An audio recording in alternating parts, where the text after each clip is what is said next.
안녕하세요. 배산임수 채널의 임수연 저널리스트입니다. 그동안 영화 프로젝트 헤일 메리 관련해서 시사회 후기, 또 영화를 보기 전에 알아두면 좋을 과학 지식을 정리한 영상을 올렸었는데요. 오늘은 영화를 이미 보신 분들을 위해 원작 내용을 가미한 긴 해설 영상을 만들어 보았습니다. 이전 영상을 보신 분들은 아시겠지만 제가 전공자거든요. 물론 현재 교수님들부터 시작해서 유명한 과학 커뮤니케이터님들이 올린 프로젝트 헤일 메리 리뷰 영상이 많이 올라왔고 저도 재미있게 봤는데요. 과학에 영화까지 전공하고 영화 기자 경력이 있는 사람은 저밖에 없지 않나. 그리고 제가 왕년에 학생들 가위하면서 용돈벌이 하고 학원에서도 학생들 많이 가르쳤었거든요. 특히 과학고나 영재고 입시 준비하는 친구들이나 스카이 면접 준비 쪽으로 경험이 많기 때문에 중고등학생들에게 일반 물리학 이상 개념을 가급적 쉽게 이해시키려면 어떻게 해야 하지?를 좀 많이 고민한 경험이 있기 때문에 나름 다른 영상들과 차별화된 부분이 있을 거란 믿음을 안고 오늘 영상을 시작해 보도록 하겠습니다. 본격적인 이야기에 들어가기 전에 그 영화에서 라이언 고슬링이 입고 나오는 포텐셜 티셔츠 있잖아요. 저 이거 도안 구해가지고 티셔츠 주문해놨거든요. 언젠가 유튜브에 입고 나올 수도 있는데요. 이게 물리학적으로는 어떤 의미가 있냐면요. 직역하면 나 잠재력 있었어 라는 뜻이잖아요. 물리학 용어로는 포텐셜이 바로 포텐셜 에너지, 즉 위치 에너지를 의미합니다.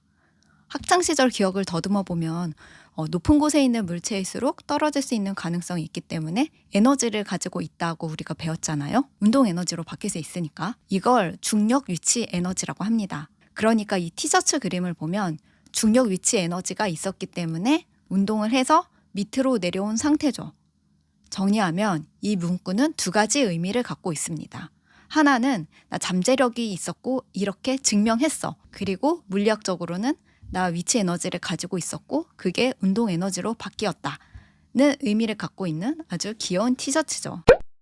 마션, 아르테미스, 그리고 프로젝트 헤일 메리까지 우주 3부작으로 유명한 앤디 위어 작가는 사실 시작부터가 조금 남다른 인물입니다. 15살 때부터 샌디에고 국립연구소에서 실제로 프로그래머로 일을 시작했는데요. 보통은 대학 가서 배우고 현업에 뛰어드는 걸 생각하는데 이미 10대 때 실무를 하고 있었던 거죠. 그리고 집안 배경도 굉장히 강력합니다. 아버지는 입자가속기 물리학자, 어머니는 전기기술자라서 말 그대로 과학과 공학 DNA를 모두 물려받은 환경에서 자랐습니다. 이후 캘리포니아 대학교 샌디에고에서 컴퓨터 공학을 공부하지만 졸업은 하지 않고 또 바로 실무로 들어가요. AOL, 모팜, 모바일 아이언 같은 IT 기업에서 개발자로 일했고 특히 블리자드에서 워크래프트2 개발에도 참여했습니다. 그런데 이 사람이 작가가 된 계기가 재밌어요. 읽을 만한 SF가 없다. 이 생각 하나로 그냥 직접 소설을 쓰기 시작합니다. 처음에는 개인 블로그에 단편을 올리는 수준이었고 그중에서 디 에그라는 작품이 퍼지면서 이름이 알려지기 시작합니다. 그리고 대표작 마션은 처음부터 책으로 나온 게 아니라 원래 웹 연재 소설이었어요. 여기서 중요한 포인트. 독자들이 댓글로 이 계산 틀린 것 같은데요. 이건 물리학적으로 말이 안 됩니다. 이런 식으로 피드백을 주면 앤디 위어 작가가 그걸 소설 내용에 반영하고 또 입소문이 나서 블로그를 찾은 현업 과학자들이 앞으로의 전개에 대한 아이디어를 주기도 했대요. 즉 독자들과 함께 집단 지성으로 완성된 하드 SF였던 거죠. 마션이 너무 인기가 많아지니까 아마존에서 99센트짜리 전자책으로 출간을 했는데 이게 대성공을 거두고 베스트셀러가 되면서 여러분들이 아시는 맷 데이먼 주연의 영화로 만들어진 거예요. 본인이 원래 과학을 공부한 사람이었고 또 작업 과정도 이랬다 보니까 앤디 위어는 최대한 정확한 과학적 사실이나 이론을 기반으로 만드는 이른바 하드 SF에 속하는 소설들을 씁니다. 그래서 과학적 개연성이 탄탄할수록 더 흥분하면서 좋아하는 과학 덕후들도 열광하고 나중에 더 자세히 설명하겠지만 이분 작품 특유의 그 긍정적인 에너지와 유머가 되게 강력한 매력이 되면서 지금 과학으로 독자를 납득시키는 SF 장르 하면 가장 먼저 떠오르는 이름이 됐죠. 이번에 프로젝트 헤일 메리는 아예 출간되기도 전에 영화화가 결정됐다고 해서 화제가 됐는데요. 출간 전에 앤디 위어가 직접 라이언 고슬링에게 영화를 제안했다는 이야기가 거의 정설처럼 퍼져 있어서 저도 딴 데 가서 그렇게 이야기를 했던 것 같은데요. 최근에 앤디 워가 그게 조금 와전된 거라고 인터뷰에서 말을 했더라고요. 그러니까 정확히는 MGM 스튜디오에서 프로젝트 헤일 메리 판권을 확보하고 그 다음에 라이언 고슬링에게 영화사가 보낸 거라고 합니다. 그래서 많은 분들이 소설을 읽을 때 이미 이게 라이언 고슬링 주연의 영화로 나온다는 걸 인지하고 보셨을 거예요. 그러니까 많은 팬들이 이거 영화로 나오면 진짜 잘 되겠다라는 그런 기대를 가질 만큼 전체적인 세계관과 뭐 인류의 위기가 시작되는 설정이 꽤 설득력 있게 구성되어 있고요. 영화 역시 이 원인을 차근차근 설명해 줍니다. 영화를 이미 보셨더라도 뭐 페트로바선, 뭐 아스트로파지 막 이런 개념들이 초반부터 빠르게 지나가다 보니까 조금 헷갈리셨을 수도 있을 것 같아요. 그래서 영화에서는 막 대충 언급하고 지나가는 기본 설정을 좀 더 자세하게 설명해 드리도록 하겠습니다. 태양에서 금성으로 이어지는 기묘한 적외선 줄기가 발견됩니다. 발견한 사람 이름이 페트로바라서 페트로바선이라고 이름을 붙이고 이게 뭐야 하고 막 알아보는데 이 광선이 점점 밝아지고 있고 동시에 태양의 밝기는 줄어들고 있다는 것도 밝혀집니다. 그리고 이게 태양계에서만 벌어지는 일이 아니에요. 뭐 다른 우주에서도 벌어지고 있대요. 기본적인 메커니즘은 이렇습니다. 나중에 아스트로파즈라고 이름이 붙는 입자가 번식하는 행성이 있고 금성이죠. 이 입자들이 빛 에너지를 통해 물질 대사를 하면서 그 빛 에너지가 갉아먹히는 항성이 있고 이건 태양입니다. 아스트로파지가 태양빛을 흡수할 때 내뿜는 적외선 줄기가 페트로바선 이렇게 이해하시면 됩니다. 태양의 출력이 이 속도로 계속 감소하면 30년 동안 기온이 10도에서 15도 정도 떨어질 텐데 그럼 농사가 안 될 것이고 식량이 모자라게 되고 어떤 생물들은 멸종하고 그럼 전 지구적으로 생물권이 붕괴할 거잖아요. 인간도 생태계의 일부니까 이런 생물군의 붕괴는 인류에도 충격을 주겠죠. 또 기후 패턴에도 큰 변화가 생기면서 궁극적으로 공룡들이 멸종했던 그 빙하기가 다시 찾아올 텐데요. 그렇게 되면 인류의 4분의 1이 사망할 건데 만약에 뭐 식량 문제로 서로 싸우다가 뭐 전쟁 일으키고 하면 아마 높은 확률로 그렇게 되겠죠. 그러면 인류의 4분의 1이 아니라 절반이 죽을 거라는 충격적인 전망이 나옵니다. 너무 심각한 문제니까 이 페트로바선의 정체를 알아내려고 금성 궤도에 탐사선을 보냈는데 막 정체불명의 검은 점들이 있고 막 움직여요. 뭐지? 뭐 단순 물질이 아니라 뭐 외계 생명체인가? 그래서 샘플을 채취해 옵니다. 그리고 이 분석을 누구에게 맡기느냐? 라이언 고슬링이 연기하는 라일랜드 그레이스를 찾아갑니다. 그레이스는 한때 촉망받는 분자 생물학자였던 것으로 보이는데 박사 때 쓴 논문명이 물 기반 이론에 관한 분석과 진화 모델 예측에 관한 재평가입니다. 생명체의 진화에는 액체 형태의 물이 필요하다는 가정을 반박하면서 어떤 행성에서는 물이 없는 생명체가 존재할 수 있다. 뭐 골디락스 존은 뭐 멍청이들이나 믿는 것이다. 이런 과격한 주장을 했다가 사실상 학계에서 퇴출되고 지금은 중학교 과학 선생님을 하고 있어요. 그런데 페트로바선 대책위원회의 책임자 스트라트가 생각하기에는 아스트로파지는 5,500도씩 하는 고온의 태양 표면에서도 살아남는데 그렇다면 물 기반의 생명체가 아닌 건가? 설마 그레이스의 주장이 맞을 수도 있는 건가? 싶어서 찾아온 거예요. 그렇게 그레이스가 미확인 입자에 대한 연구를 맡아서 시작하게 됩니다. 영화를 보면 아르곤 가스로 가득 찬 실험실에서 그레이스가 막 관찰하는 게 나오죠. 그리고 별을 의미하는 아스트로와 세균을 숙주로 하는 바이러스 박테리오파지의 합성어로 별을 먹고 사는 생명체라는 의미를 담아 아스트로파지라고 이름을 붙입니다. 이 아스트로파지라는 물질은 양자 터널링이 안 됩니다. 보통 우리가 아는 물리학에서는 물체가 벽을 넘으려면 충분한 에너지가 필요하잖아요. 그러니까 공을 던졌는데 힘이 부족하면 벽을 넘지 못하고 그냥 떨어지죠. 그런데 양자 세계에서는 이상한 일이 벌어집니다. 입자가 벽을 만나도 완전히 막히지 않고 파동처럼 퍼지면서 일부가 벽을 살짝 넘어갑니다. 그래서 아주 낮은 확률로 반대편에서 발견될 때가 있어요. 이게 바로 양자 터널링입니다. 그런데 아스트로파지는 양자 터널링을 완전히 차단해요. 빛도 못 빠져나가고 입자도 못 빠져나가고 에너지도 못 빠져나갑니다. 엑스레이 분광계를 이용해서 이제 내부 성분을 알아보려고 했는데 그냥 다 흡수해버려요. 가시광선, 엑스레이, 적외선, 자외선, 감마선 이런 다양한 파장의 빛을 통과시켜 봐도 모두 관통을 못 해가지고 시커멓게 나오는 거예요. 나중에 또 한 번 언급되지만 뚫고 가려는 모든 물질과 충돌하니까 방사선을 전부 막을 수 있게 됩니다. 처음에는 세포막을 나노 주사위로 관통시켜서 그냥 죽여버리는 바람에 원자 발광 분광기인가 그걸 이용해가지고 아스트로파지를 이루는 구성 물질을 알아본 장면이 영화에 나오잖아요. 그리고 그때 대부분 H와 O로 나오죠. 비율도 2대1. 그러니까 물 기반이 아닌 생명체가 가능할 수도 있는 건가 해서 그레이스를 부른 건데 물 기반인 거예요. 그래서 네가 쓴 논문은 정말로 틀렸어. 뭐 이렇게 되는 굉장히 우픈 포인트가 영화에 나오죠. 아스트로파즈는 세포 내에 막대한 양의 양성자 중성미자를 담아두고 있는 완벽한 밀폐 상태예요. 그래서 이 생명체는 열을 밖으로 버릴 수가 없습니다. 그럼 어떻게 하느냐? 안에서 해결합니다. 아스트로파즈는 에너지를 없애지 않고 대신 형태를 바꿔요. 빛을 받아서 온도가 올라가고 어느 순간 섭씨 46.415도를 넘기기 시작합니다. 그러면 수소 원자가 이온화가 되고 양성자들이 더 빠르게 움직이고 더 강하게 충돌합니다. 이 충돌 에너지로 중성미자 2개가 만들어지는데요. 이게 바로 에너지가 질량으로 바뀌는 과정입니다. E는 MC 스퀘어라는 식을 어디선가 한 번씩 보신 적이 있으시죠? 그러니까 중성미자는 양성자보다 200억 배인가가 더 가볍지만 만들어지기 위해서는 최소한의 에너지가 필요하거든요. 그러니까 프로젝트 헤일 메리에서는 그 기준점을 섭씨 96.415도로 잡았어요. 이 온도보다 더 뜨거워지면 양성자 충돌이 더 강해지고 중성미자가 계속 만들어집니다. 그 결과 남는 에너지는 전부 질량으로 저장이 되고 온도는 다시 내려갑니다. 외부에서 무슨 일이 벌어지든 내부 온도를 96.415도로 유지하기 때문에 태양 근처인데도 물이 들어있는 게 가능한 거죠. 반대로 온도가 96.415도보다 낮아지면 양성자들의 속도가 부족해져서 더 이상 중성미자를 만들 수가 없습니다. 그러면 저장해둔 중성미자들을 서로 충돌시켜가지고 쌍소멸을 일으킵니다.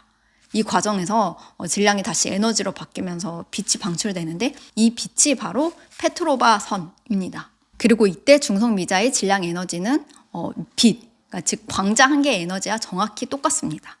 그러니까 정리하자면 아스트로파즈가 뜨거워지면 에너지를 중성미자로 저장하고 차가워지면 중성미자를 다시 에너지로 변환합니다.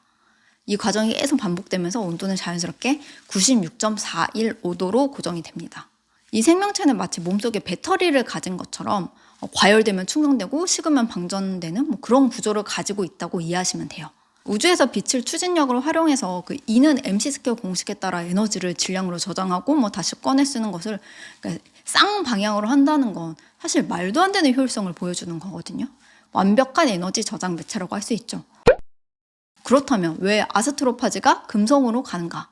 또 가까운 건 수성인데 왜 금성으로 가지?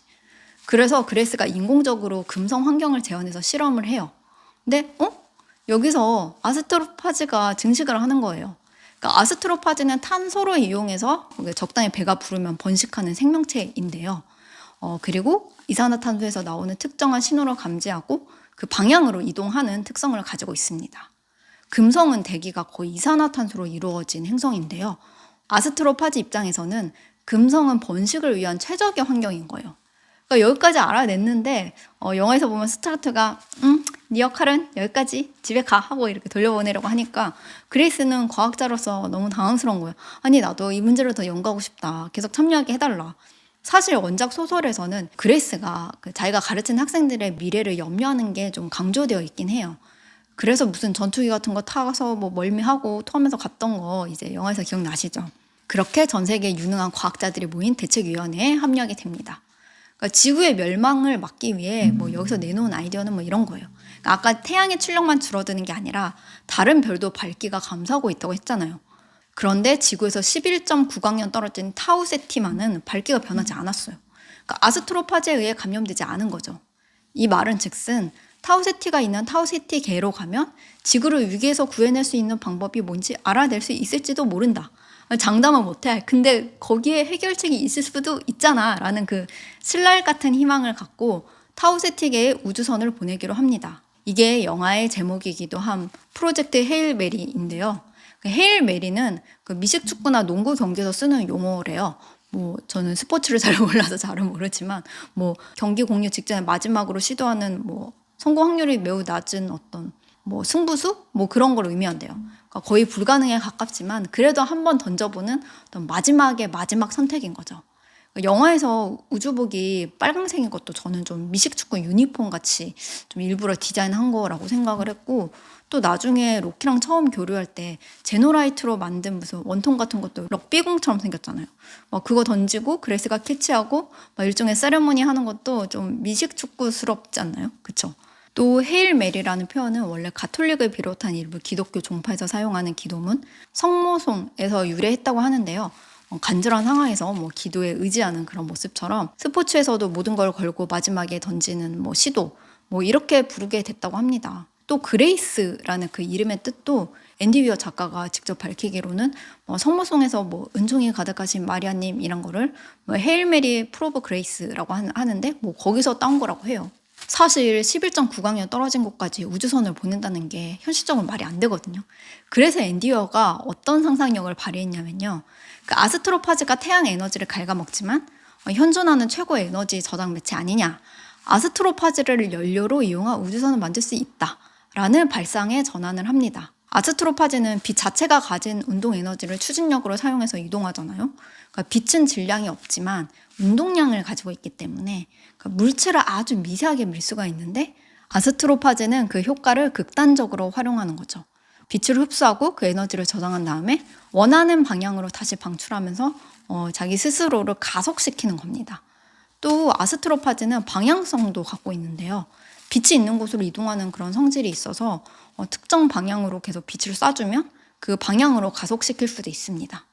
이론적으로는 외부에서 어느 정도 조정까지 가능하다는 그런 이야기인데요. 그래서 아스트로파즈는 무려 광속이 0.92배인가?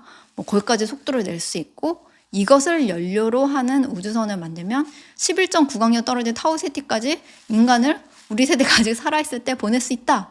그런 이야기예요. 프로젝트 헤일 메리에서는 그 10만 킬로그램짜리 우주선을 타우세티까지 보내기 위해 편도는 200만 킬로그램의 아스트로파즈가 필요하고 엔진이 초당 6g의 아스트로파즈를 소비한다고 나와요. 문제는 이게 편도만 가능하다는 건데요. 아스트로파즈 증식 방법은 알아냈는데 이게 우주선 왕복에 드는 아마 2배쯤 들겠죠? 400만 킬로그램까지 증식하는 걸 기다리다가는 지구를 구할 수가 없는 거예요. 그땐 인류가 멸종해. 너무 늦어요. 그래서 편도로 인간들을 보내고 거기서 타우세티가 괜찮을 수 있는 이유를 알아낸 다음에 관련된 자료들만 이렇게 작은 우주선에 실어서 보내는 거죠. 5테라바이트의 정보를 저장할 수 있는 딱정벌레 우주선 4대가 지구로 돌아가는 데는 125kg의 아스트로파즈가 필요하다나 그렇게 나와요. 그리고 이 우주선이 딱정벌레처럼 생겨가지고 이 책에서는 비틀즈라고 하고 영화에서도 잠깐 존 폴 조지 링고라고 이렇게 나오는데 이 설명이 없어서 미국인들은 비틀즈네 하고 바로 캐치를 하는데 한국 관객들을 놓칠 수 있는 그런 유머 포인트입니다. 그리고 인간이 탄 우주선과는 달리 지구 중력 가속도가 500배로 가속하고 그걸 버틸 수 있는 부품들로 만들어갖고 지구까지 돌아오게 할 수가 있는데 그렇게 하는데 11년 걸리고 우주선 내부에서는 20개월을 경험한다. 그런 거 설정이에요. 근데 이렇게 비틀즈만 돌려보낸다는 건 인간들은 돌아오지 못한다는 것을 의미하거든요. 돌아오지 못한다는 것을 알면서도 떠나는 거라서 자살 임무라고 이렇게 영화에서 표현이 되죠. 근데 영화에서는 용기 유전자가 있는 사람들을 뽑아서 보내는데 그러니까 원작에서는 코마 저항력을 부여하는 유전자를 가진 사람들 중에서 선발한다고 나옵니다. 이게 확률적으로 7,000명 중에 1명만 갖고 있다나 그래요. 그러니까 코마 상태로 우주선에 타는 이유가 인간들이 계속 의식이 있는 상태로 우주선을 타고 타우세티로 가면 도중에 문제가 생길 수 있다는 거죠. 그러니까 옛날에 소련에서 화성으로 사람을 보내려고 계획할 때 승조원들이 몇 달 동안 비좁고 고립된 환경에 있으면 어떻게 될까? 이렇게 실험을 해봤더니 서로 싸우고 죽이려고 들고 난리가 났대요. 그러니까 자살 임무를 위해 4년짜리 여행을 보내면 우주선 안에서 무슨 일이 벌어질지 모른다는 거죠. 치명적인 우울증이나 자살 같은 것도 우려될 수 있고요.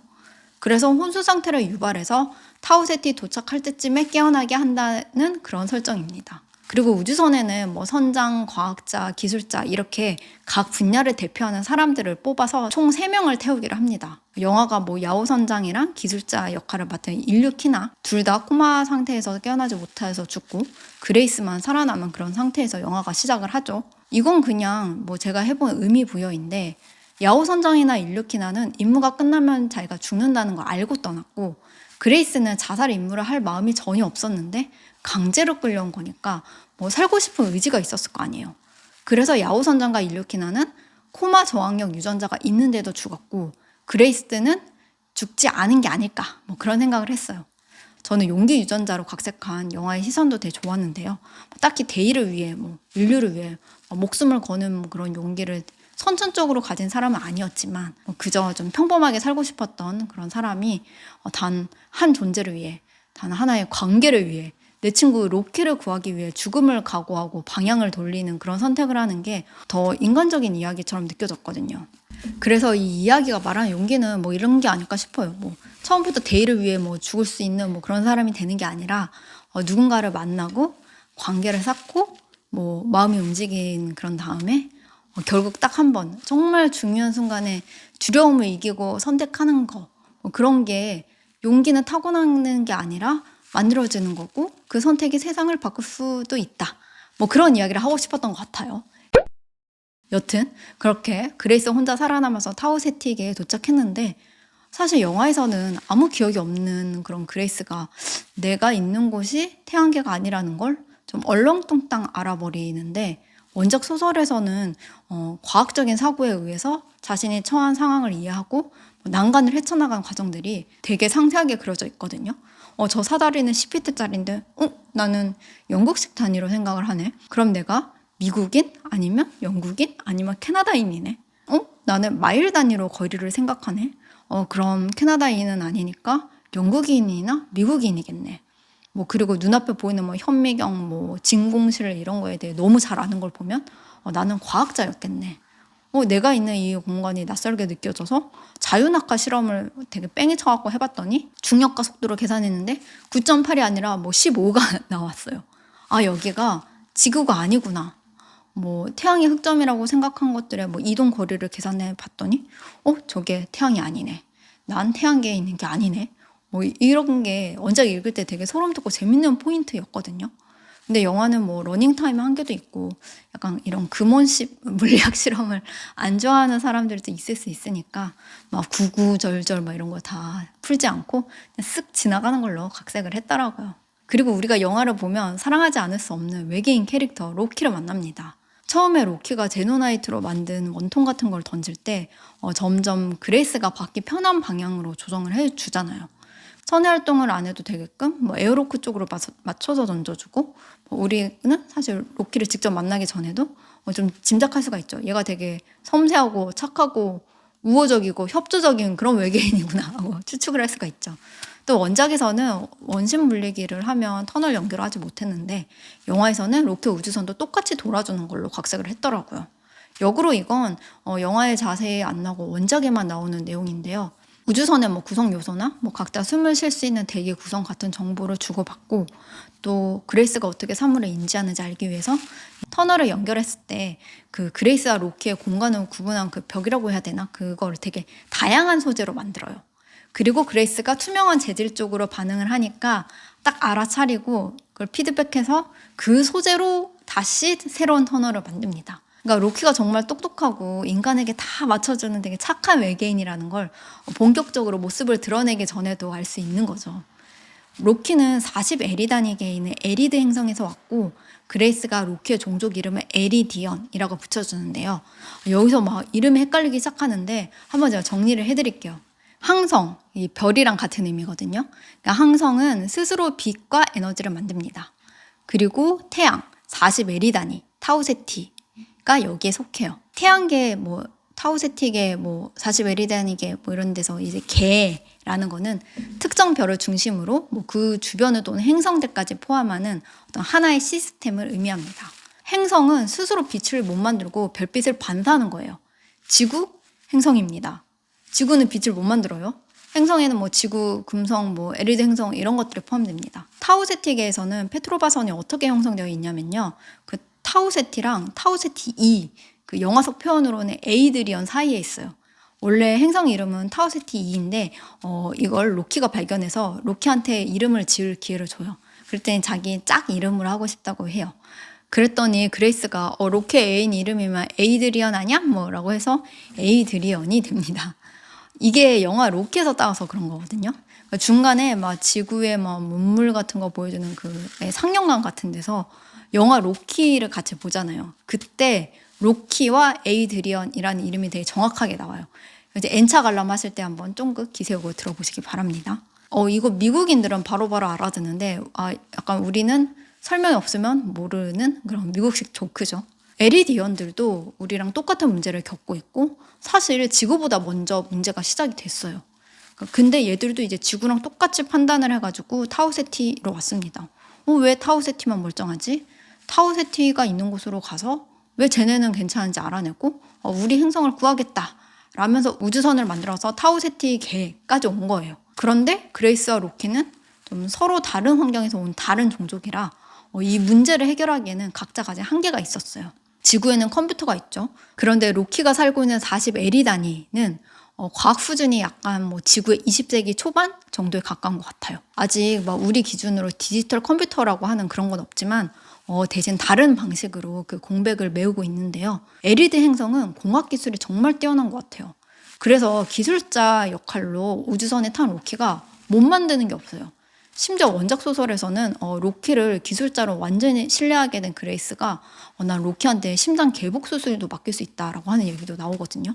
또 에리디언들의 특징 중 하나가 기억력이 좋다는 겁니다. 단순히 좋은 수준이 아니라 거의 기록 장치에 가까운 수준이에요. 로키의 신경계가 금속 결정 같은 걸로 구성되어 있는데 어떤 데이터가 들어오면 몸의 결정 형태에 좀 변화를 줘서 기억이 영구적으로 체화된다는 그런 설정이거든요. 특히 좀 소리를 기억하는 능력이 압도적으로 뛰어나서 한 번 들은 정보는 거의 그대로 몸에 저장하고 다시 꺼냈을 수가 있습니다. 또 천문 관측 능력도 굉장히 정밀하고 계산 속도는 완전 거의 인간의 컴퓨터에 맞먹습니다. 그러니까 우리가 기계로 해결하는 일을 얘네는 생물학적으로 처리한다고 보시면 돼요. 또 인간은 십진법을 쓰잖아요. 손가락이 총 10개니까. 로키네 종족은 손가락이 6개고 육진법을 쓰거든요. 그런데 우리가 십진법 기준으로 말을 해도 바로바로 이해를 해요. 계산이 엄청 빠르니까 가능한 거죠. 또 단순히 숫자뿐만 아니라 어떤 측량 단위 같은 것도 지구 중심으로 말을 해도 바로바로 알아듣습니다. 설정상 로키는 그레이스보다 무려 46년이나 먼저 타우세틱에 도착해 있었는데요. 에리디언이 평균 689년을 살고 로키는 지금까지 291년을 살았고 짝이랑 만난 지 186.3년인가? 그렇고 타우세틱에 온 지 46년이 됐는데요. 46년 동안 우주에 외롭게 혼자 있다가 우주선을 발견한 거예요. 그러니까 그레이스가 나타났을 때 얼마나 반가웠겠어요. 영화에서는 이런 로키의 외로움이 좀 덜 묘사가 되고 좀 인간 중심적으로 각색이 된 것 같아서 좀 다소 아쉽긴 합니다. 이 46년 먼저 와 있었던 로키가 그 타우세티 주변의 행성들을 되게 열심히 관찰해가지고 아까 얘기했었던 그 에이드리언 행성 거기에 이제 아스트로파즈 문제를 해결할 수 있는 열쇠가 있다는 그런 것도 알아내고 에이드리언 행성에 대한 관측을 좀 꾸준히 진행을 해왔습니다. 그러니까 궤도나 환경이나 이동 경로 이런 거에 대해서 아주 정밀하게 데이터를 쌓아둔 그런 상태였죠. 그래서 나중에 그레이스랑 함께 그 에이드리언 궤도 진입할 때도 별다른 시행착오 없이 굉장히 부드럽게 진입을 할 수 있었던 거예요. 대신 로키는 그 시각적으로 보지를 못하니까 에이드리언에 있는 타우메바의 존재를 규명하고 분석하지는 못했는데요. 이 부분은 나중에 그 분자 생물학자인 인간 그레이스가 나타나면서 도움을 받을 수 있게 된 거예요. 그러니까 서로에게 서로가 너무 필요할 수밖에 없었던 운명인 거죠. 로키가 너무너무 매력적인 캐릭터잖아요. 왜 이렇게 사랑스러울까 생각을 해봤는데요.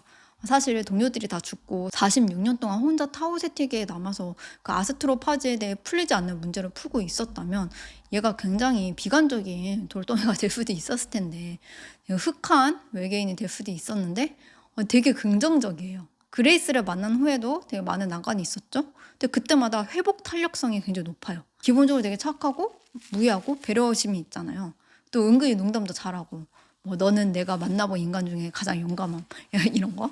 혹시나 그레이스가 농담인 거 못 알아들었을까 봐 농담이라고 굳이 덧붙이는 거 너무 귀엽고 이제 자기 짝꿍 이름 말할 때마다 되게 정성스럽게 길게 말하는 것도 너무 귀엽고 그렇잖아요. 그리고 이건 둘 다 이공계라서 좀 단순하게 대하고 소통할 때 쓰는 단어가 많지 않아서 그런 것 같긴 한데 엄청난 사실을 알게 돼도 애가 호들갑을 떨지 않고 뭐뭐 했음 이런 식으로 말투가 되게 단정적이고 똑똑해서 바로바로 알아듣는 게 전 보면서 이래서 약간 덤덤충들이 매력 있다면서 인기가 있는 거구나 그런 생각도 했어요. 또 로키의 배경을 깊게 이해하기 위해서는 그 우주 방사선과 상대성 이론에 대한 개념도 필요한데요. 먼저 우주 방사선. 우주 방사선에는 크게 두 가지 종류가 있습니다. 하나는 그 태양에서 방출되는 고에너지 입자. 그냥 태양이 뿜어내는 수소 원자라고 생각하시면 되는데요. 최근 들어 아스트로파즈 감염이 태양에서 많은 에너지를 빼앗아 가면서 자기 폭풍이 덜 일어난다 그런 얘기가 책에서는 나와요. 또 다른 하나는 은하 전반에서 날아오는 GCR 즉 은하 우주선인데요. 오래전 초진성 폭발로 만들어진 입자들이 지금까지도 뭐 우주를 떠돌고 있는데 대부분이 거의 광속에 가깝게 움직이는 양성자예요. 이 입자들은 우주 공간에서 생명체에게 되게 치명적인 영향을 줄 수가 있습니다. 사실 로키가 살던 에리드 행성에서는 이런 우주 방사선의 존재 자체를 알지 못했어요. 에리드 행성은 지구보다 훨씬 강한 자기장 그리고 되게 두꺼운 대기를 갖고 있어서 방사선이 지표면까지 거의 도달하지를 못했었거든요. 지구도 그 대기층과 자기장이 방사선을 좀 상당 부분 막아주긴 하지만 에리드 행성은 그보다 훨씬 더 강력한 보호막을 갖고 있었던 거죠. 이런 환경적인 요인 때문에 에리디언들은 방사선에 대한 개념 자체가 없습니다. 심지어 우주라는 공간도 우리가 생각하는 것처럼 이해하지 못해요. 우주가 그냥 텅 비어있다고 생각하거든요. 그리고 이 이야기에서 가장 비극적인 게 있는데 에리디언들은 우주 방사선의 존재를 모른 채 우주로 나왔거든요. 뭐 말이 돼? 싶을 수 있겠지만 얘네가 재료공학 기술이 아주 발달했기 때문에 상대성 이론도 뭐 우주에 대해서 아무것도 모르는데 성간 여행이 가능한 우주선을 만든 거예요. 우주선의 재료가 된 그 제노나이트란 물질이 거의 치트키 같은 설정이거든요. 그러니까 원래 제노는 그 어떤 것과 또 반응하지 않는 비활성 기체고 실온에서 기체 상태로 있어야 하는데 에리드 행성에서는 워낙 기압이 높고 또 온도가 높아서 그걸 아주 단단한 고체 금속으로 만들어서 쓸 수 있어요. 무슨 블랙팬서에 나오는 그 비브라늄처럼 되게 강력한 거라고 이해하시면 돼요. 물리 법칙을 생각하면 로켓 우주선처럼 그렇게 납작하게 만들면 안 되는데 그렇게 만들어도 상관이 없을 만큼 엄청나게 단단한 물질이에요. 아스트로파즈라는 위협에서 살아남기 위해 되게 필사적으로 우주선을 만들었지만 정작 우주 공간에 그 자기들을 죽이는 그 보이지 않는 방사선의 위험에 대해서는 전혀 알지 못했던 거죠. 그래서 로키와 함께 우주선을 탄 그 23명이 이유도 모른 채 죽어갔던 거예요. 로키만 살아남은 이유는 되게 아이러니하게도 아스트로파지 덕분이었죠. 로키는 연료 탱크 근처에서 계속 작업을 했기 때문에 아스트로파지가 그 모든 입자와 충돌하는 특성을 가져가지고 방사선을 거의 완벽하게 차단해주는 성질이 있다고 했잖아요. 그래서 보호를 받을 수 있었습니다. 에리드 행성에서는 막 빛도 지표면까지 거의 도달하지 않기 때문에 시각 기관을 진화시키지 않았어요. 대신 완전히 다른 방식으로 세상을 인식합니다. 그러니까 박쥐나 돌고래처럼 이제 소리를 내고 그 소리가 물체에 부딪혀 돌아오는 시간을 분석해서 그렇게 주변을 파악하는 반향 위치 측정법을 이용하는데요. 로키를 보면 막 눈도 없고 얼굴 구조도 인간과는 다르게 보이는데 그 이유가 바로 여기 있습니다. 영화 초반에 그레이스가 학생들 가르칠 때 뭐 소리가 파동이라는 걸 가르치잖아요. 그게 나중에 만나게 되는 로키와 사실 연관이 있었던 거죠. 또 로키가 사물을 인지하는 능력은 장애물이 있을 때만 선택적으로 켜지는 게 아니라 항상 작동하고 있다는 그런 설정이거든요. 로키의 몸 표면이랑 뭐 이제 팔, 뭐 등껍질 이런데 되게 많은 미세한 수용체가 있어가지고 끊임없이 소리를 감지하고 그 정보를 뇌로 전달을 합니다. 당연히 얘네는 이제 언어도 갖고 있죠. 에리디언들은 막 음정과 소리의 패턴 같은 것으로 의사소통을 하는데요. 영화에서 보면 완전히 다른 행성에서 지난 그레이스와 로키가 서로 의사소통이 가능해지잖아요. 이게 가능한 이유는 이 두 종이 감지할 수 있는 주파수 범위가 겹치기 때문입니다. 책에서는 이걸 어떻게 설명하냐면요. 그 생명체가 소리를 듣는 이유는 결국 그 위험을 감지하기 위해서 아니냐. 물체가 충돌할 때 나는 소리. 그러니까 다시 말해서 생존과 직결된 주파수를 중심으로 그렇게 좀 진화를 하다 보니까 서로 다른 종인데도 일정 부분 가청 범위를 공유하게 됐다. 뭐 이렇게 논리를 만들어요. 그래서 그레이스는 로켓 소리를 분석해서 주파수 단위로 쪼개고 이거를 통해 가지고 의미를 해석하죠. 일종의 음파 기반 번역 시스템이라고 이해를 하시면 돼요. 또 여기에는 풀이의 변환이라는 그런 개념도 활용됩니다. 풀이의 변화는 그 복수함수를 통해서 복잡한 파동의 크기랑 뭐 위상 뭐 이런 정보를 효율적으로 분해해서 표현할 수 있는 수학적 도구라고 보시면 되는데요. 또 하나 재밌는 게 에리디언들이 기억력이 워낙 뛰어나서 언어 학습 속도도 엄청 빠르거든요. 인간들은 막 소리를 하나하나 기록해서 뭐 노트북을 통해 갖고 기존에 입력해놨던 단어랑 매칭하고 뭐 그런 번거로운 과정을 거치는데 얘는 그런 거 하나도 필요 없어요. 그러니까 로키는 들은 내용을 그대로 기억하고 그레이스가 말을 할 때마다 그러니까 머릿속에서 바로바로 꺼내서 인간과 소통을 하게 됩니다. 그래서 로키 쪽에서 인간에 맞춰서 좀 소통 방식을 조정해 주게 되죠. 물론 완전히 같은 언어는 아니니까 에리디언들 특유의 표현 방식 같은 건 좀 남아 있는데요. 예를 들어 막 문장을 질문 형태로 끝맺는 뭐 그런 식의 독특한 문법이 나타나기도 합니다. 이건 책에는 없고 영화에만 나오는 건데요. 뭐 지구 풍경 같은 거 보이는 무슨 상영관 같은 거 있잖아요. 로키도 거기서 이제 같이 지구를 즐기는데 뭐야, 로키는 빛을 못 본다는데 저건 어떻게 보는 거지? 뭐 그렇게 생각하시는 분들 있으셨죠. 이 부분은 영화에서는 자세히 설명이 되지 않지만 책에서는 단서를 찾을 수가 있습니다. 카메라랑 디스플레이가 빛을 받아들이고 표현한다는 그런 특성을 이용해가지고 로키가 그 디지털 정보를 자기가 인식할 수 있는 형태로 변환하는 그런 장치를 직접 만들어내는데요. 그러니까 인간이 보는 빛의 정보를 로키가 이해할 수 있는 소리 정보로 바꾸는 거예요. 영화에서 보면 로키가 들고 다니는 그 무슨 큐빅 같은 장치가 있잖아요. 그걸 통해서 간단하게 시각화 돼가지고 표현하게 됩니다. 중간에 그레이스가 나한테 겨누지 마 뭐 하는 장면이 있잖아요. 이 장치가 2D 화면에서 나오는 빛의 정보를 스캔해가지고 로키가 인식할 수 있는 입체적인 질감으로 변환해주는 장치예요. 그리고 그걸 다시 음파로 스캔하는 거죠. 그리고 또 하나 굉장히 중요한 설정이 있는데요. 바로 로키의 종족이 상대성 이론을 모른다는 점입니다. 사실 이 부분은 설정상 정말 중요한 포인트인데 영화에서는 그냥 대사로 한번 짚고 넘어가는 정도로 가볍게 처리가 되거든요. 아마 설명이 길어지면 관객들이 좀 어렵게 느낄 수 있다고 판단을 해서 그렇게 각색한 것 같긴 한데요.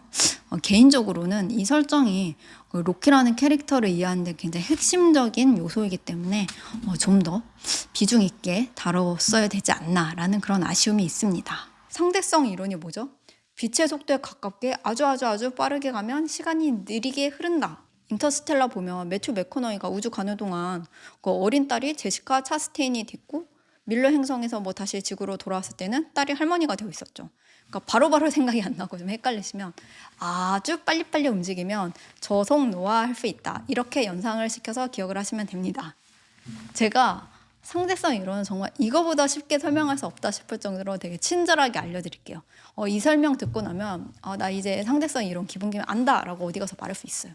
사실 시간이 느리게 흐른다는 게 말이 안 되는 것 같잖아요. 시간은 그냥 똑같아야지. 시간이 왜 느리게 흘러? 싶잖아요.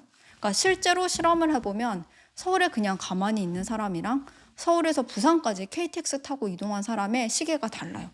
물론 엄청 미세하게 막 수천억 분의 1초 그 정도 달라요. 왜 시간이 다르게 흐를 수 있지? 여기서부터가 진짜 중요합니다. 영화에서 보면 그레이스가 원래 중학교 과학 선생님이니까 학생들에게 수업을 하는 장면이 나오는데요. 그때 학생들 눈높이에 맞춰서 알기 쉽게 설명해 주는 내용들이 그것들이 영화를 이해하는 데 필요한 과학 개념들을 알려주는 과정이기도 합니다. 그때 빛의 속도는 얼마냐고 이렇게 하는 질문이 등장을 하는데요. 상대성 이론을 이해하려면 이 빛의 속도에 대한 개념이 먼저 확립되어야 합니다. 여러분이 빛을 쓸 수 있는 능력이 있다고 가정을 합시다. 그럼 가만히 서서 쏘는 빛이랑 달리면서 쏘는 빛이랑 속도가 다를 것 같죠? 달리면서 쏘면 내 속도가 거기에 더해질 것 같으니까. 정지한 에스컬레이터를 걸어 올라가는 거랑 움직이는 에스컬레이터를 내가 걸어서 올라가는 거랑 비교하면 후자가 시간이 덜 걸리는 것처럼요. 근데 실제로 측정을 해보니까 빛을 달리면서 쏘든 가만히 서서 쏘든 뭐 밖에서 보든 안에서 보든 빛의 속도는 언제나 똑같다는 거예요. 그럼 왜 이런 일이 벌어지냐? 여기서 핵심 개념이 하나 나옵니다. 빛의 속도는 초속 30만 킬로미터. 그리고 이 값은 절대 변하지 않습니다. 이게 진짜 중요한 개념이에요. 빛의 속도가 일정한 이유는 빛이 우주에서 허용된 최대 속도 그 자체이기 때문입니다. 빛은 뭐 질량 있는 물체가 아니기 때문에 뭐 가속하고 감속하고 뭐 속도가 0으로 정지한다는 것 자체가 아예 불가능합니다. 공간이 퍼뜨리는 신호라서 뭐 속도가 이미 정해져 있는 거예요. 우리는 보통 시간과 거리는 고정이 되어 있는 개념이고 속도가 변하는 거라고 생각을 하는데 실제 우주에서는 빛의 속도가 고정되면서 대신 시간과 거리가 변합니다. 그러니까 빛의 속도를 막 억지로 막 일정하게 만들려고 맞추는 게 아니라 시간과 공간이 알아서 조정되는 거예요. 속도를 못 바꾸니까 대신 시간이 바뀌는 거죠. 그래서 결국 계산하면 빛의 속도는 늘 똑같이 나옵니다. 다시 말해서 빛의 속도가 일정하게끔 우주가 그렇게 보이게끔 시간과 공간을 바꿔버리는 거예요. 여기서부터 뭐 살짝 헷갈리기 시작하시죠. 예를 들어 100m를 10m/s로 가면 10초가 걸리고 200m를 똑같이 10m/s로 가면 20초가 걸리죠. 그러니까 시간은 거리를 속도로 나눈 거니까. 이렇게 기차가 있고 여러분은 그 안에 타고 있어요. 기차 맨 뒤에서 맨 앞으로 빛을 쐈습니다. 여러분 입장에서는 그냥 기차 길이만큼 이동하는 거니까 그만큼 시간이 걸리는 게 맞죠. 그런데 이 기차를 밖에서 누군가가 보고 있다고 생각을 해보세요. 이 사람 눈엔 뭐가 보이냐면은 빛이 앞으로 가는 동안 기차도 계속 움직이고 있잖아요. 그러니까 결과적으로 빛이 이동한 거리는 기차 길이 플러스 기차가 이동한 거리가 됩니다. 근데 아까 뭐라고 했죠? 빛의 속도는 항상 같다. 속도는 그대로인데 거리가 더 길어졌어요. 그럼 공식상 어떻게 되죠? 시간은 거리를 속도로 나눈 거죠. 거리가 늘어났으면 시간도 더 늘어나겠죠.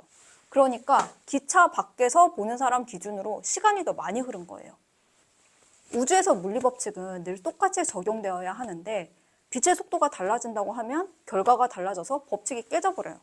그래서 빛의 속도는 모든 관찰자에게 동일해야 한다는 것을 기준으로 삼는 겁니다.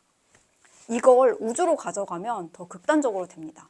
기차가 우주선이 되어서 엄청 빠르게 움직인다고 생각을 해보세요. 기차랑 비교도 안 되게 빠르니까 빛이 이동하는 거리 차이도 훨씬 더 커지고 그만큼 시간은 더 느리게 흐르게 됩니다. 그래서 가능한 거예요. 우주선 안에서는 몇 년밖에 안 지났는데 지구에서는 수십 년이 지나버리는 그런 상황. 이것이 바로 상대성 이론이 실제로 만들어내는 결과입니다. 그래서 설정상으로는 지구에서 타우세티계까지 11.9광년이 떨어져 있는데 빛의 속도에 가깝게 빠른 거지 우주선이 빛의 속도랑 똑같이 움직이는 건 아니라서 가는데 13년, 오는데 13년이 걸려요. 그리고 우주선 안에서 그레이스가 체감하는 건 3년 6개월씩이라고 나오거든요.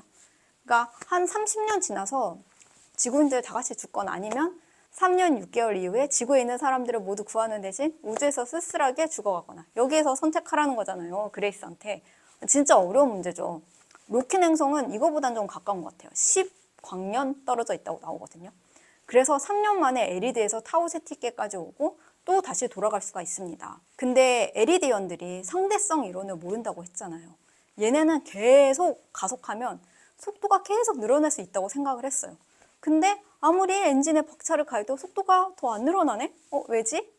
그러니까 빛의 속도는 항상 30만 km/s로 일정하고 그 이상이 될 수 없다는 것을 로킨은 몰랐으니까 그렇습니다. 실제로는 속도가 아니라 시간이 바뀌고 있었던 거죠. 그래서 에리드 행성에서 계산한 것보다 훨씬 일찍 도착해버렸어요. 지구에서는 우주선을 만들 수 있는 기술은 있는데 연료가 문제였잖아요.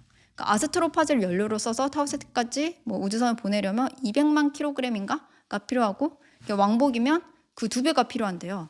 만약에 인간이 타우세티까지 가서 왜 거기는 괜찮은 건지 그 비밀을 알 수 있게 해주는 표본을 채취한 뒤 그 표본만 지구로 보낸다면 당연히 200만 kg보다는 훨씬 적은 연료로도 괜찮겠죠. 인간이 탄 우주선은 훨씬 더 많은 에너지를 써야 하니까 표본만 보내는 거 훨씬 쉬울 거 아니에요. 지구에서 발견 아스트로파즈 증식 방법으로는 편도로 우주선을 보내고 거기서 인간이 표본을 채취한 다음에 표본만 지구로 돌려보낸다. 여기에 필요한 연료를 준비하는 게 최선이었어요. 왜냐하면 우주선 왕복에 필요한 연료를 만들기까지 기다리면 그건 시간이 너무 많이 흘러버려서 지구로 구할 수 없게 되거든요. 그러니까 마지노선을 놓쳐버리는 거예요. 그래서 영화에서는 자살 임무라고 표현합니다. 돌아오지 못할 걸 알면서도 그 표본을 채취해서 그것만 돌려보낼 임무를 하러 떠나니까 그래서 자살 임무죠. 근데 에리드 행성은 아스트로파즈를 증식하는 게 지구보다 훨씬 쉬웠대요. 이 자세한 내용은 책에 나옵니다. 에리드 행성 온도가 210도 그리고 29기압 거의 행성 전체가 압력솥 같은 그런 상태거든요.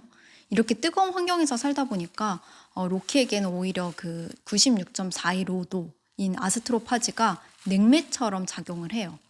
인간 기준에서는 뜨겁지만 에리디언 입장에서는 훨씬 차가운 물질인 거죠. 에리드 행성의 바다는 이렇게 높은 압력 덕분에 물이 액체 상태로 존재할 수 있는데요. 그 온도가 아스트로파즈의 임계 온도보다 훨씬 높습니다. 그래서 이 바닷물에 아스트로파즈를 넣으면 열을 흡수하면서 자연스럽게 활성화가 되고 번식이 시작이 됩니다. 아스트로파즈는 번식할 때 탄소가 필요하니까 그 이산화탄소가 공급되어야 증식이 가능하잖아요. 그래서 에리디언들이 그 이산화탄소를 담은 금속 구체를 바다에 넣어두고 그 안에서 아스트로파즈를 증식시키는 그런 방식을 이용을 한대요. 지구랑 비교해보면 좀 차이가 더 극명해지는데요. 그 지구에서는 아스트로파즈를 증식시키기 위해서 사하라 사막을 흑색 패널로 덮고 진짜 별짓을 다 해야 됐는데 에리드 행성에서는 그냥 바다에 넣기만 하면 온도랑 압력 조건이 이미 맞춰져 있기 때문에 훨씬 쉽게 증식을 할 수 있다고 나옵니다. 근데 얘들은 상대성 이론을 모르니까 예를 들어 타우세티까지 가는데 10년, 오는데 10년 걸리겠지 하면서 막 연료를 준비해서 우주선을 보냈는데 3년밖에 안 걸렸네 하는 상황이 된 거예요. 그러니까 연료가 많이 남는 상황이 됐고, 그래서 그레이스에게 연료를 나눠줄 수 있게 된 겁니다. 이게 그레이스와 로키의 서사에서 진짜 중요한 부분인데 영화가 너무 스치듯이 설명하고 그냥 지나가 버려서 원작을 안 보신 분들은 그냥 로키가 착해서 나눠주는 줄 알고 이 부분은 캐치하지 못하겠다 싶더라고요. 그러니까 로키가 너무 착해서 이타적이고 되게 희생적인 애라서 자기도 연료가 부족한데 본지 얼마 되지도 않은 인간을 위해 그냥 턱턱 나눠주는 거겠냐고요. 그러다가 자기도 죽고 에리드 행성도 구하지 못할 수도 있는데, 자기 짝이 거기 있는데. 여기서 개연성이 생기려면 도대체 왜 로키는 그레이스가 지구로 돌아가는데 필요한 연료를 나눠줄 수 있을 만큼 연료의 여유분이 있을 수 있었는가가 설명이 되어야 하는데, 그게 상대성 이론을 몰랐기 때문에 가능했다는 거죠. 또 서로 다른 행성계에 속해 있는 아주 멀리 떨어져 있는 행성인데 행성의 특성 때문에 상대성 이론을 아는 곳이 있고 모르는 곳이 있었는데, 그런 차이가 서로를 도울 수 있게 하고 서로의 행성을 살릴 수 있게 됐다는 거잖아요. 이건 단순히 로키가 연료를 나눠준데 애가 너무 착해 라고 그냥 쉽게 전개해 버리는 것과는 비교가 안 되는, 되게 둘의 인연을 필연적이게 만들어서 어떤 서사와 설정의 논리를 완성시키는 그런 감동을 안겨주고, 또 이런 게 프로젝트 헤일 메리가 만든 굉장히 창의적인 부분이 됩니다. 영화 초반부에 그레이스가 학교에서 학생들 가르칠 때 그 빛의 속도가 얼마냐고 물어보잖아요. 그리고 영화 마지막에 에리드 행성에서 그 에리디언 학생들을 가르칠 때도 빛의 속도가 얼마냐 이렇게 묻잖아요. 프로젝트 헤일 메리에서 상대성 이론이 그만큼 중요하다는 것을 수미상관 구조를 통해서 보여주지 않았나 싶습니다. 또 이게 오타쿠적 관점에서 보면 지구에서 선생님이었던 그레이스가 에리드 행성에서도 교사 생활을 하면서 끝나는 구조라는 게 오타쿠들의 마음을 벅차오르게 하는 그런 설정이기도 하죠. 그리고 드디어 로키와 그레이스가 아스트로파지가 왜 타우세티에서 문제를 일으키지 않는지 함께 힘을 합쳐서 그 이유를 찾아내는 과정이 그려지는데요. 물론 그 과정도 굉장히 험난합니다. 그 에이드리언 대기권에는 그 이산화탄소가 많으니까 연료통에 있던 아스트로파지가 그쪽으로 막 몰려가서 이제 뻥 하고 뚫려가지고 막 연료가 새고 뭐 그런 과정이 있었죠. 이것도 영화에서 좀 휙휙 지나가긴 하는데, 또 로키가 목숨 걸고 그레이스를 구하고 나서 뭐 주변에 무슨 잿더미 같은 게 있잖아요. 그게 설정상 에리디언들의 치유를 돕는 거예요. 그러니까 상처 안 물라고 생기는 딱지 같은 겁니다. 그리고 은색 방울 같은 건 수은인데요. 로키네 종족이 피가 수은이라서 그렇습니다. 또 로키가 죽은 것처럼 잠들어 있는 것도 자가치유 능력이 있어서 몸에 셔터를 내리고 이렇게 잠을 자는 동안 스스로 회복을 하고 있었던 거예요. 그렇다면 그렇게 두 사람이 고생을 한 끝에 채집한 표본에서 무엇을 알아냈느냐? 원래 아스트로파지는 번식을 위해서 에이드리언 행성으로 이동을 하는데요. 거기서 에너지를 얻고 이제 개체수를 늘린 다음에 다시 타우세티로 돌아가는 그런 구조인 거죠. 그렇다면 당연히 번식 이후에는 개체수가 2배로 늘어나야 하잖아요. 근데 에이드리언으로 돌아오는 그 아스트로파지의 숫자랑 다시 그 타우세티로 나가는 숫자가 동일합니다. 생명체가 번식을 했는데 개체의 수가 늘지 않았다? 중간에서 무언가가 이제 개체수를 줄이고 있다는 의미잖아요. 그래서 아스트로파지를 이렇게 먹는 아메바 형태의 생명체에게 타우메바라는 이름을 붙입니다. 다시 말해서 에이드리언에서는 아스트로파지가 번식을 하고 타우메바가 그걸 먹고 개체수가 다시 줄어들면서 이제 전체 시스템이 균형을 유지할 수가 있는 거죠. 그러니까 다른 별은 다 죽어가는데 타우세티만 멀쩡할 수 있었던 이유가 이거예요. 그럼 타우메바를 가져가서 지구랑 에리드 행성에 이렇게 적용을 하면 문제 해결하겠네. 영화 끝? 이런 상으로 맞지만 문제가 그렇게 쉽게 해결될 리가 없죠. 타우메바는 에이드리언 환경에 맞게 진화한 생명체인데요. 그 태양계에 있는 금성 환경이랑 그 40 에리 단위에 있는 그 아스트로파지가 번식하는 행성, 그 책에서는 3세계라고 하는데 그 환경을 재현을 해가지고 실험을 해보니까 타우메바가 다 죽어버리는 거예요. 그래서 타우메바가 살 수 있는 조건을 하나씩 분석하기 시작합니다. 타우메바는 이산화탄소가 있어야 살 수 있고 질소가 있으면 죽어요. 금성과 에리드 같은 생물권에서는 질소가 필수적인 요소인데 그 타우메바가 속한 생물권에서는 질소가 독이 되는 거죠.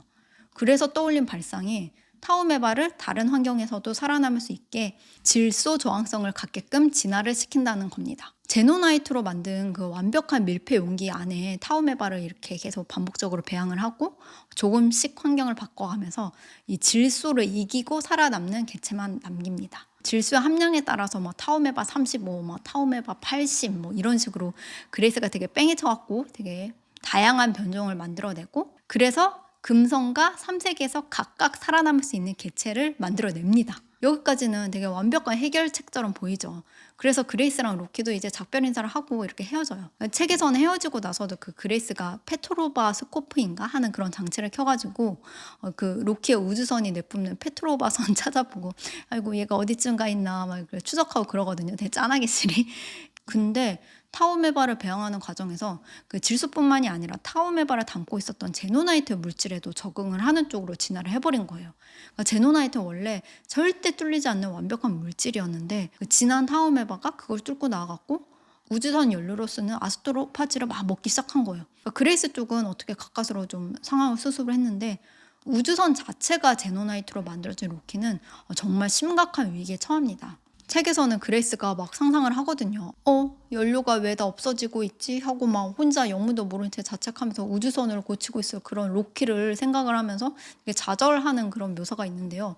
정말 가슴이 쿵 하고 내려앉는 느낌이었거든요. 근데 영화는 이렇게 중요한 감정선을 좀 대충 훑고 지나가는 느낌이라 원작 팬으로서 좀 많이 아쉽긴 했습니다. 이게 상대성 이론 다음으로 좀 아쉬웠던 것 같아요. 저 개인적으로는. 제가 자꾸 원작 팬으로서 아쉬웠던 점을 얘기하게 되는데 저 이 영상 준비하면서 새삼 그 해리포터 시리즈의 팬들을 완벽하게 이해하게 됐거든요. 저도 해리포터 소설 좋아하고 영화도 좋아하고 HBO 드라마도 기대하고 있는데 이제 팬들이 원작 이 부분은 잘 못 살리다니 뭐 개붕이다 뭐 어쩌고 저쩌고 뭐 그런 목소리가 너무 많을 때마다 이해는 하는데 가끔은 좀 과하다. 뭐 영화랑 책은 매체가 다른데 뭐 각색이 좀 들어갈 수도 있지. 막 속으로 그랬거든요. 근데 내가 지금 똑같은 짓을 하고 있어. 그냥 놔두면 로키는 그냥 우주 미아처럼 뭐 우주로 혼자 떠돌다가 외롭게 죽을 수밖에 없잖아요. 그래서 저 책 읽을 때 진짜 가슴이 철렁 내려앉았고 진짜 펑펑 울면서 봤거든요. 그러니까 얘는 아스트로파즈 문제를 해결하고 에르댕성 사람들을 다 구할 수 있다는 그런 희망으로 가득 차가지고 돌아가고 있었을 텐데 갑자기 문제가 생긴 거잖아요. 그러니까 그레이스가 자기를 구하러 온다는 건 완전 상상도 못했을 거고 혼자 어떻게든 해결해보겠다고 우주선에서 고생을 하다가 3개월 만에 그레이스를 다시 만났다는 그런 설정이에요. 영화에서는 그 그레이스의 선택이 얼마나 대단한 결단이었는지 너무 좀 휙휙 지나가서 강조가 안 된 감이 있는데요. 나도 살 수 있구나, 자살 임무가 아니었구나 라는 그런 희망을 얻었는데 그걸 버리고 로키를 구하러 가는 거란 말이에요. 그레이스한테는 남은 식량이 4년치밖에 없거든요.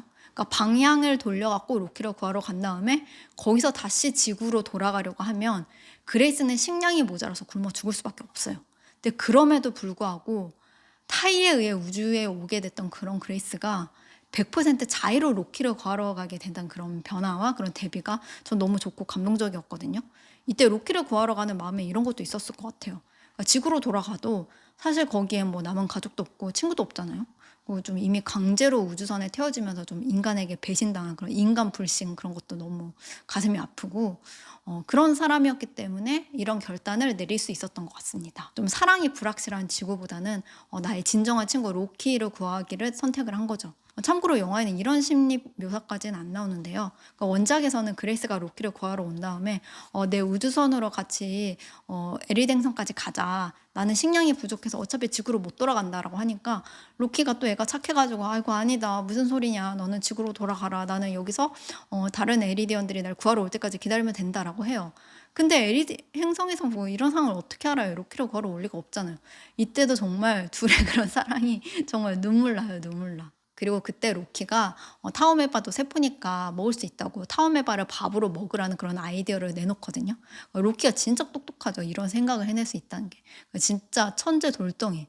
그래서 둘이 무사히 에리댕성으로 돌아올 수 있었고, 그리고 에리댕성 와서는 그레이스의 근육을 배양해갖고 무슨 햄버거 같은 걸 만들어서 그걸 먹어서 식량 문제를 해결했다고 나옵니다. 결국 로키 행성으로 가서 사는 걸로 마무리되는 그 엔딩 너무 좋지 않나요? 그러니까 인간은 무엇으로 사는가? 라는 되게 오래된 질문이 있잖아요. 그러니까 로키가 사는 것을 선택한 그레이스의 선택으로 저 이 영화가 답을 했다고 생각하거든요. 단순히 생존하는 게 아니라 그러니까 누구와 함께 하느냐라는 그런 문제. 그러니까 다시 말해 그 연결 속에서 살아가는 존재다 우리는. 결국 그레이스는 의미를 선택한 거다. 라고 그렇게 저는 좀 읽혔어요. 그러니까 헐리우드 영화 특유의 감성이 있잖아요. 특히 이런 남자 주인공 있는 우주 영화는 특히 그런데 되게 토끼 같은 자식들과 부인이 있는데 막 우주선 타야 하냐 말아야 되냐 막 고민하는데 대의를 위해 인류를 위해 결국 자기 희생을 선택하는 그런 남자 주인공의 막 영웅담 드디어 미션 성공했을 때 막 관제탑에서 좋아하는 그런 연출들 나오고 뭐 그런 클리셰들이 있잖아요. 근데 프로젝트 헤일 메리는 완전 반대예요. 그러니까 마누라도 없고 자식들도 없고 하다못해 그 흔한 클리셰인 개도 안 키웁니다. 그러니까 지구에 사랑하는 사람이 아무도 없어서 그래서 그레이스와 로키의 관계성이 더 돋보였던 것 같고요.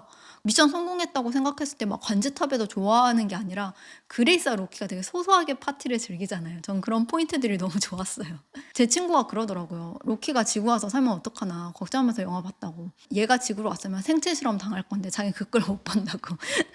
그런 인간들과 달리 에리디언들은 그레이스가 우리 행성을 구한 영웅이라면서 막 지구 환경도 이렇게 재현을 해주고 지구의 모든 지식이 담긴 그 노트북을 갖고 막 열심히 연구해가지고 식량 문제도 해결을 해주거든요.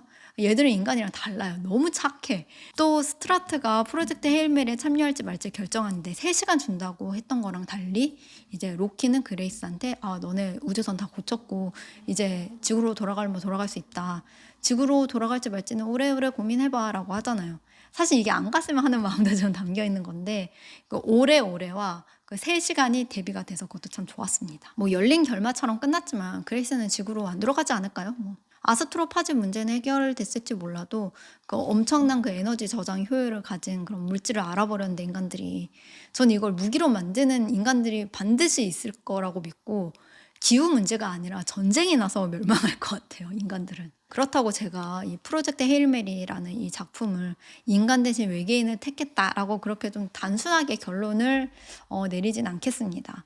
기본적으로 프로젝트 헤일 메리는 그 인간과 외계인을 그렇게 딱 이분법적으로 구분하기보다는 우리의 뿌리는 같을지도 하는 그런 여지를 계속 남겨두거든요. 에이드리언에서 출발한 되게 많은 생명체들이 있고 그게 우주 어딘가에서 각자 진화해갖고 여기서는 인간이 되고 여기서는 뭐 에리디언이 되고 뭐 여기서는 아스트로파즈가 된 거 그런 거 아닐까? 뭐 그런 가설이 나와요. 그러니까 아스트로파즈의 고향도 에이드리언이고 뭐 아스트로파즈나 뭐 타우메바나 둘 다 뭐 우주의 다른 곳으로 이주해서도 살아남을 수 있게 그렇게 공통점이 있잖아요. 또 아스트로파즈의 미토콘드리아랑 그 지구의 미토콘드리아도 98% 일치한다고 나왔었어요. 또 로키가 이런 말을 합니다. 계산은 생각이 아니라 과정이다. 뭐 기억은 생각이 아니라 저장이다. 생각은 생각인데 너랑 나는 왜 같은 속도로 생각을 할까? 뭐 이런 얘기를 하거든요. 지구랑 에리댕성은 16광년인가 뭐 그렇게 떨어져 있긴 하지만 은하폭은 10만 광년인데 그걸 생각하면 가깝다고 볼 수도 있잖아요.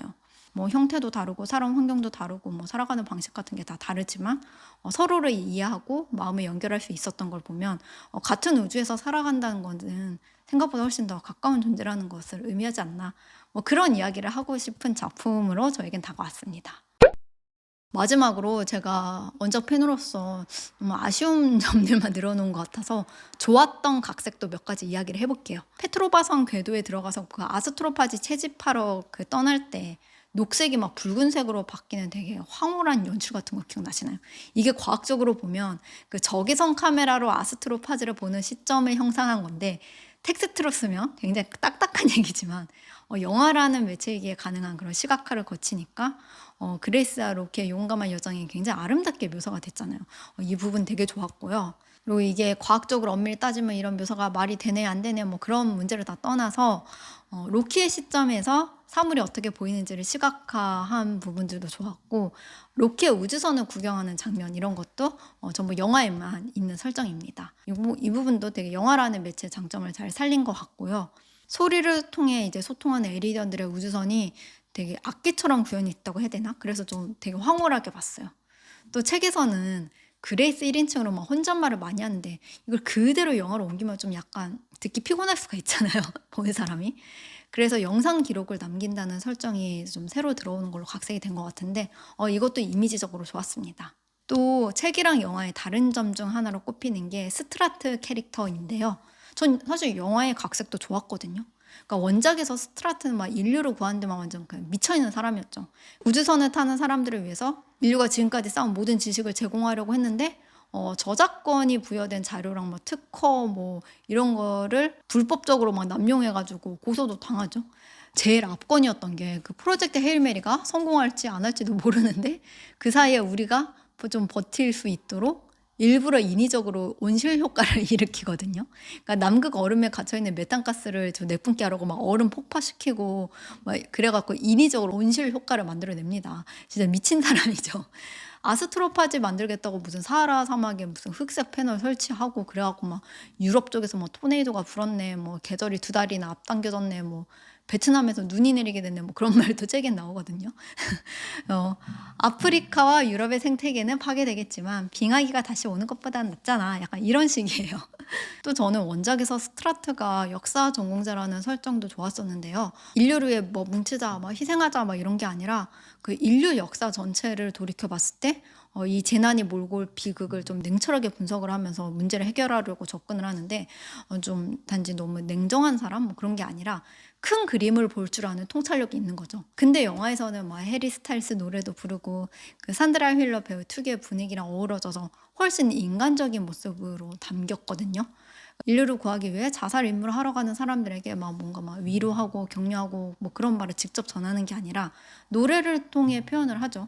근데 이게 영화 전반을 아우르는 되게 따뜻한 시선이랑도 맞물리는 그런 가사와 장면이었거든요. 그러니까 조만간 죽을 걸 알면서도 서로 썸을 타는 승조원들이라는 건 사실 좀 더 길게 보면 언젠가 죽을 걸 알면서도 좀 순간순간을 즐기고 느끼면서 살아가는 좀 우리네 모습인 거고 그렇게 좀 우리 모두를 위로해 주는 그런 장면이었던 것 같아요. 그 Sign of the Times를 부르는 장면이 들어가게 된 비하인드도 유명하죠. 우연히 그 산드라 힐러가 노래하는 거를 그 대기실 너머에서 라이언 고슬링이 들었대요. 그러니까 되게 천사의 목소리다라고 그렇게 생각을 해가지고 영화에서도 노래를 해줄 수 있겠냐? 그렇게 뭐 제안을 해서 들어가게 된 장면이라고 합니다. 사실 영화에서 스트라트 캐릭터는 그 노래 장면 때문에 원작과 굉장히 다른 이미지가 된 것 같거든요. 이거는 좀 배우의 표현력과 감각, 뭐 존재감 이런 것들을 만들어낸 캐릭터의 재해석인 것 같습니다. 진짜 마지막 영화 번역은 다들 좀 어떠셨나요? 제가 뭐 번역 전문가는 아니라서 자세히 말을 얹지는 못하겠지만 그 Fist My Bump를 뭐 내 주먹을 인싸에 뭐였나 뭐 이렇게 좀 초월 번역을 했잖아요. 저는 영화 보면서 뭐 이게 뭔 소리야 뭐 싶어가지고 좀 거슬렸거든요. 이게 알아보니까 Fist Bump가 주먹 인사고 피스트 마이 어쩌고저쩌고 이게 약간 성적인 슬랭 같은 거라 피스트 마이 범프는 뭐 굳이 번역을 하면 뭐 내 주먹에 뭐 성기를 넣어줘 뭐 이런 되게 민망한 말이 돼버린대요. 이런 게 좀 한국 정서에는 안 맞죠. 그래서 초월 번역을 했는데 단번에 알아듣기는 힘든 유머가 아니었나 그런 거 좀 실패한 번역이 아닌가라는 그런 좀 개인적인 의견이 있습니다. 또 말 나온 김에 그 원작 소설을 읽으신 분들 도대체 재즈 손 모양이 뭔지 궁금하지 않으셨어요? 막 그레이스랑 로키가 자꾸 재즈 손 모양 하잖아요. 이게 재즈 손 모양이라고 합니다. 네, 오늘 영상이 프로젝트 헤일 메리를 갈무리하고 더 깊이 이해하는 데 도움이 됐으면 좋겠고요. 영상이 흥미로우셨다면 구독과 좋아요 부탁드리고요. 앞으로도 영화를 포함한 콘텐츠 이야기 계속 전해드리도록 하겠습니다. 그럼 다음 영상에서 또 뵙겠습니다. 안녕히 계세요.